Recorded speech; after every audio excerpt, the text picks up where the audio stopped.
Bon boy, my guy. See, ma tell you, ma tell you. So you may say you go come to this town from all the way from United States. You come to this town, the girl wey you love, the girl wey make you come to this town, which is me. You go come to this my village, come abandon me. Why? Bon boy, why now? Why you want to do that kind of behavior where me I dey now? You dey frown your face. You no wan talk. No be you I dey talk to. Answer me now. Why you dey frown your face? All these girls wey you dey follow now, I see say dem fight pass me. Me fight pass them. I been a nyash dem me you no get. Na nyash me you no get. See am now. See am my package am here full for ground. Why you dey do? Why you dey fall my hand? Bon boy.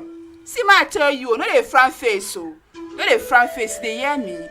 Because you and I know say this face wey you dey frown now is called face frowning. You dey hear me?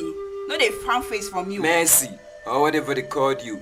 Please, you don't want to trouble. Please just leave me alone, just go. Also, Guinea. Wetin this one dey talk? See, make I tell you, see, you are just speaking English. Make I tell you.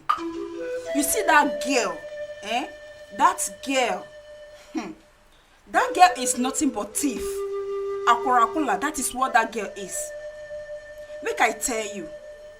See, what dey worry you? Make I just tell you wetin dey my mind. Wetin dey worry you? See, if you no marry me for this town, you dey hear me? If you no marry me for this town, okay now. Make we dey look now. Marriage is it by force. Keep on fighting everybody. Nonsense.